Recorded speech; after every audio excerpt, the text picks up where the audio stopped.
damai sejahtera Allah yang melampaui segala akal, kiranya itulah yang memelihara hati dan pikiran saudara-saudara dalam Kristus Yesus Tuhan kita.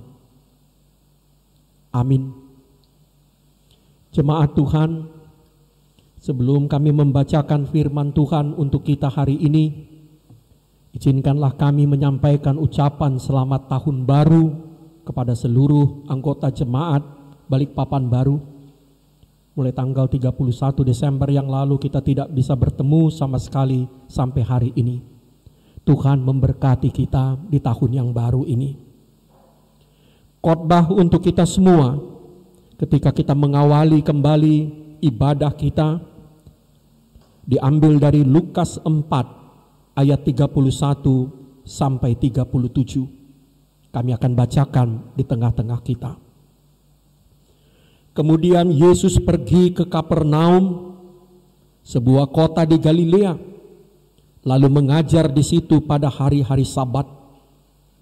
Mereka takjub mendengar pengajarannya, sebab perkataannya penuh kuasa. Di dalam rumah ibadat itu ada seorang yang kerasukan setan, dan ia berteriak dengan suara keras, "Hai engkau Yesus orang Nazaret, apa urusanmu dengan kami? Engkau datang hendak membinasakan kami? Aku tahu siapa engkau, yang kudus dari Allah." Tapi Yesus menghardiknya, katanya, "Diam, keluarlah daripadanya."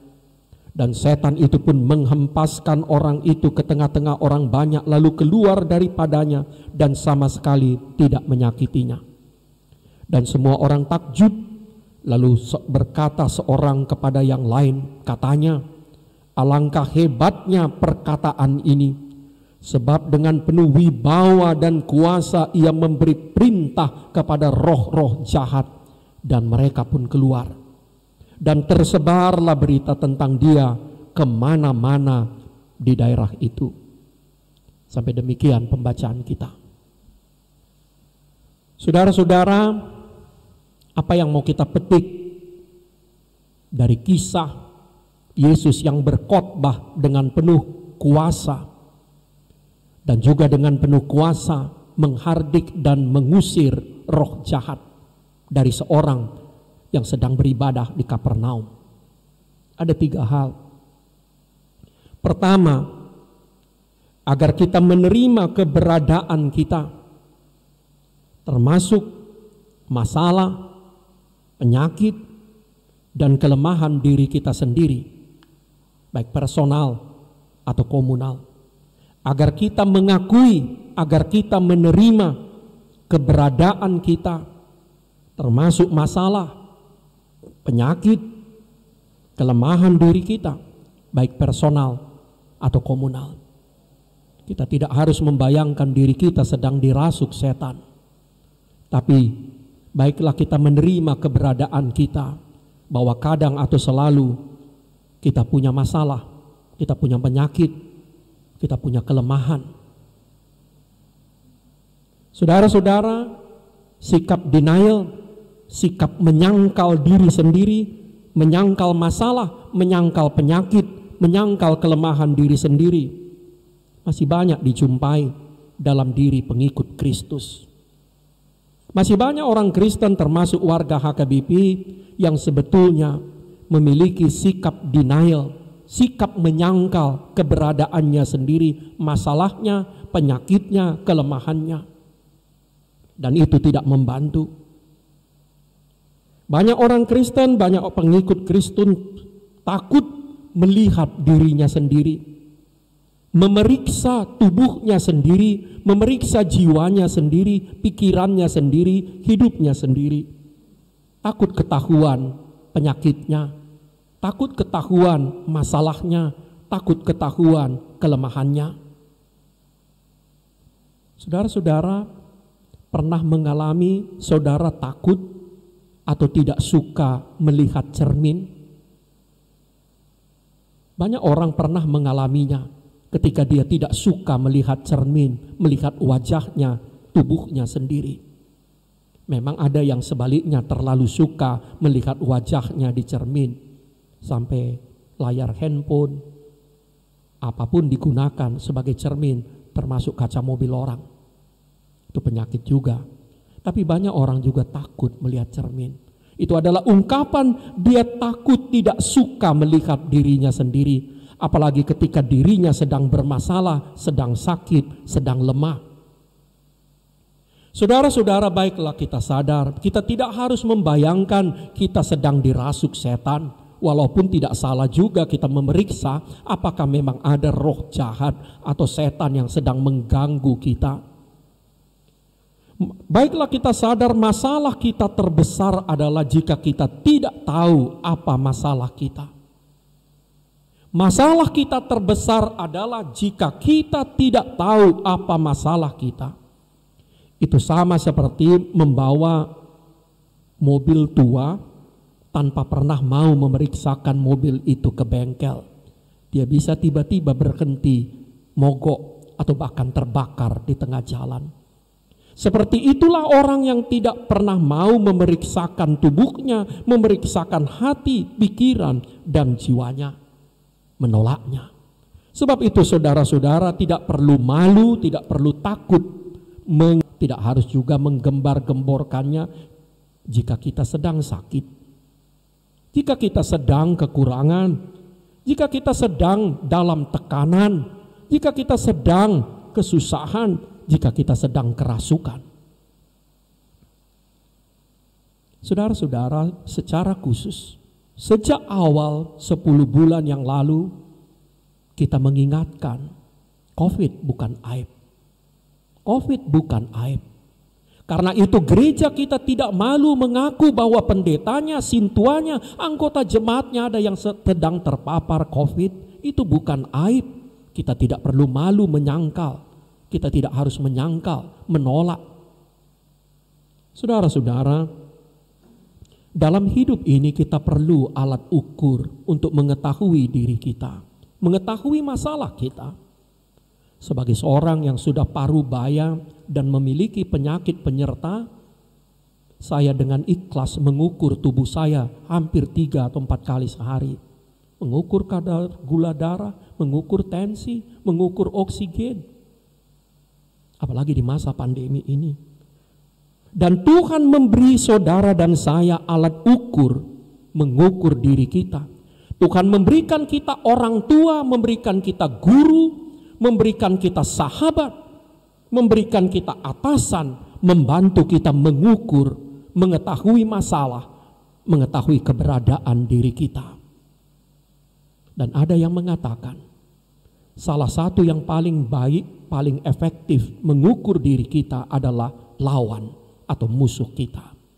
Kalau ada orang yang tidak suka kepada kita, mungkin dia lebih jujur berkata tentang diri kita daripada sahabat kita sendiri.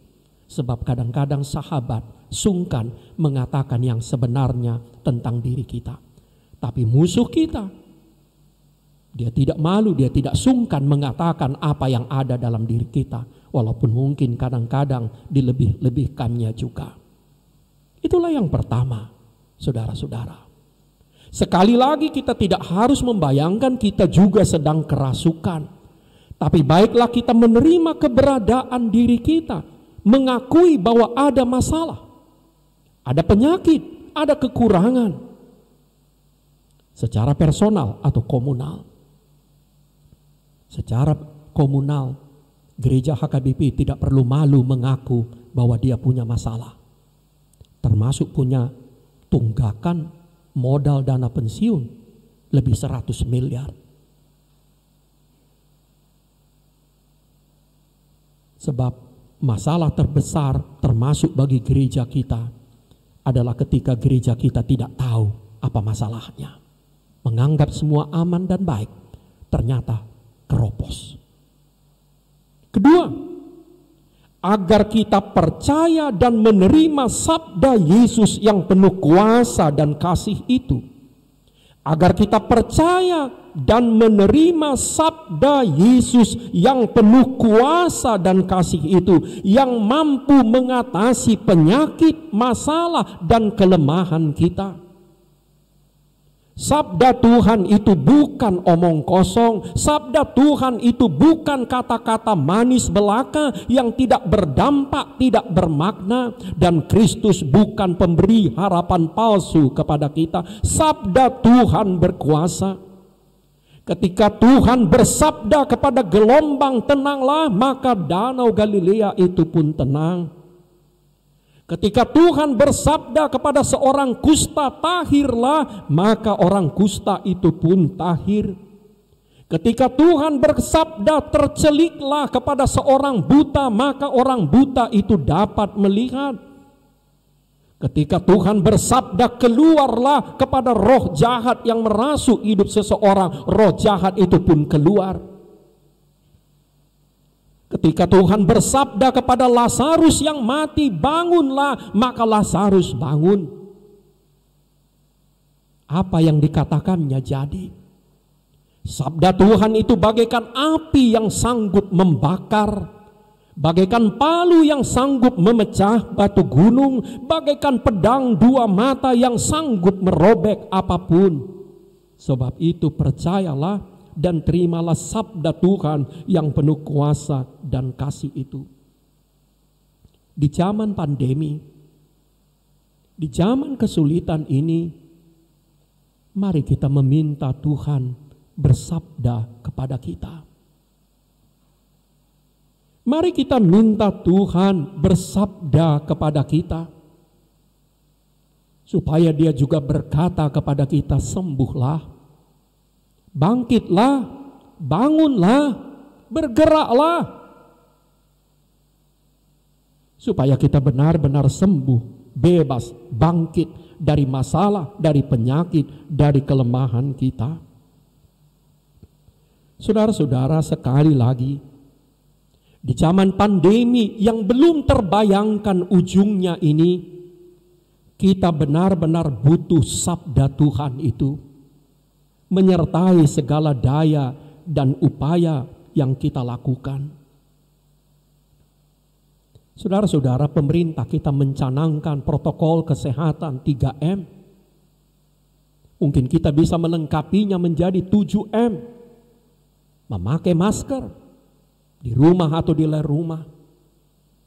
Selalu membasuh tangan, menjaga jarak, menjauh dari kerumunan, membatasi perjalanan atau mobilitas, memakai alat sanitasi, alat makan dan minum sendiri, membangun pola hidup yang sehat. Dan kita bisa tambahkan satu lagi, menyerahkan hidup kepada Tuhan. Saudara-saudara, izinkan kami bersaksi. Selama hampir 1 bulan, doa kami dengan Inang Marta Boru Siregar, kami sudah lakukan semua yang kami tahu dan mampu. Kami butuh pertolongan-Mu. Sebagai seorang tenaga kesehatan, dia tahu dan melakukan apa yang dia tahu, termasuk nasihat dari kolega. Tapi kami tetap butuh pertolongan-Mu. Saudara-saudara, mari kita terima sabda Tuhan itu. Dia berkuasa. Kata-kata Tuhan itu bukan kata-kata kosong.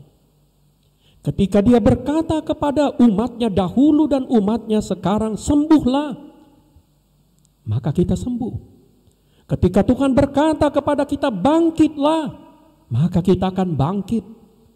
Ketika Tuhan berkata kepada kita, berjalanlah, bergeraklah, bukalah matamu, maka mata kita terbuka. Dan itulah yang kita butuhkan meneruskan hidup ini. Yang ketiga, terakhir, agar kita menggunakan kesembuhan, kesehatan, kekuatan, solusi, kehidupan yang diberikan oleh Tuhan itu untuk melakukan kebajikan dan karya kasih.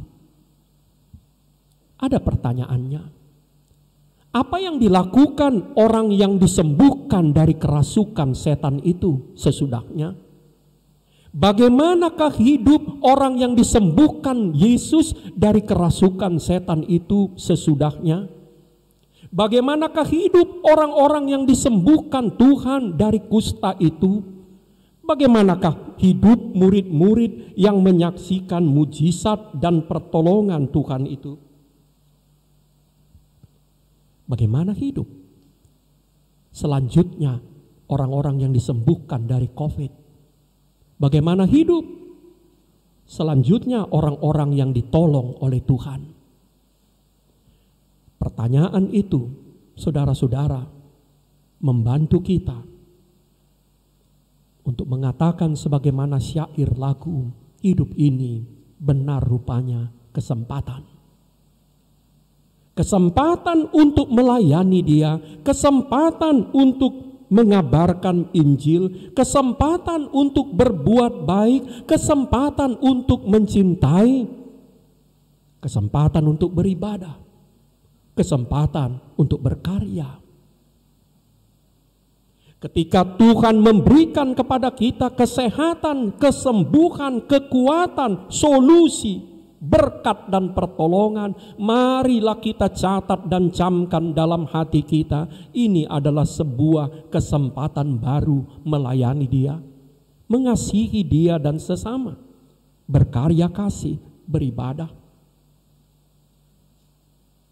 Saudara-saudara, puji Tuhan, terima kasih kepada panitia Natal yang sudah kita bubarkan dalam masa pandemi. Hanya dengan modal grup WA, modal percaya, panitia Natal mengumpulkan 42 juta untuk mengganti altar gereja kita yang sudah rusak. Dana itu sudah ditransfer. Kita harapkan panitia pembangunan segera menggantinya. Saudara-saudara, pandemi bukan alasan bagi kita untuk berhenti sama sekali dari aktivitas kita. Kita anggaplah 30 hari itu sebagai masa retret, masa persembunyian kita. Sebab firman Tuhan juga mengatakan ketika kita ada bencana di luar kita boleh bersembunyi. Tapi kita tidak bisa bersembunyi selamanya, kita harus keluar. Kita harus keluar dari comfort zone, kita harus keluar dari gua, kita harus keluar dari rumah kita. Kembali menghadapi realitas. Bekerja, berkarya. Saudara-saudara, mungkin waktu kita bersama tinggal 1 bulan lagi. Tapi izinkanlah dari mimbar yang kudus ini kami menyampaikan sebuah tantangan. Kalau kita bisa mengumpulkan 20 atau 30 juta lagi, lantai seluruh gereja kita yang penuh tempelan ini bisa kita ganti. Sekali lagi, kalau kita mau keroyok rame-rame untuk mengumpulkan 20 atau 30 juta rupiah lagi, lantai gereja kita seluruhnya bisa kita ganti. Saudara-saudara, kami bukan mau bicara soal uang dari mimbar ini, tapi kami mau mengatakan ini adalah tanda syukur kita. Ini adalah tanda iman kita bahwa pandemi pun kita tetap dapat beribadah, pandemi pun kita tetap dapat bekerja, pandemi pun kita tetap dapat memuliakan Tuhan. Tidak ada yang bisa menghentikan gereja kita. Tidak ada yang bisa menghentikan orang beriman untuk melayani, untuk memuliakan Tuhan, untuk berkarya. Dan itu menguatkan iman kita. Menguatkan iman kita. Apapun yang terjadi, Tuhan selalu ada di dekat kita, mengajak kita berkarya kasih, melayani, memuliakan Dia. Amin.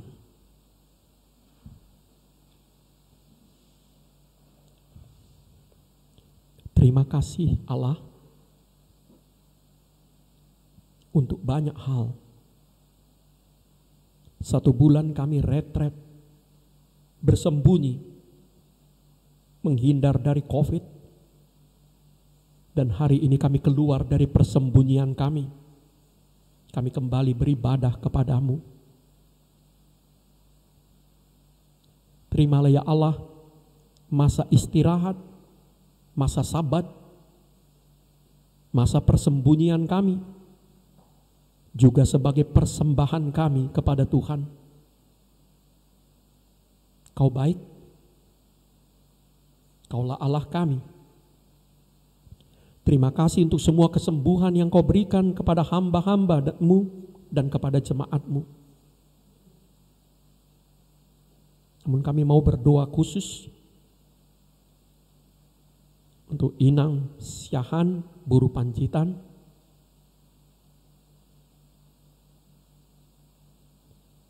yang sedang dirawat di rumah sakit Balikpapan Baru karena terpapar COVID baru-baru ini. Berikan hati yang gembira kepadanya. Berkati semua proses pengobatan dan pemulihannya.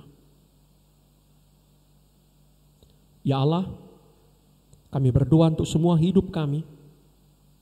Kami berdoa untuk semua jemaat-Mu. Beri kepada kami kekuatan untuk bertahan di tengah-tengah pandemi ini. Beri kami hikmat yang berasal dari Tuhan, menghindar dari bahaya, dari malapetaka.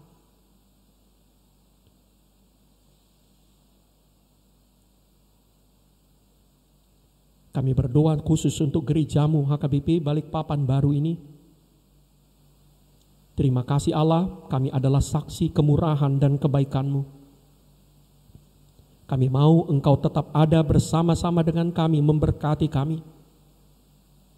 Memberkati rumah tangga kami, memberkati anak-anak kami, memberkati profesi pekerjaan kami sehari-hari, juga memberkati persekutuan kami di tengah-tengah masa pandemi ini.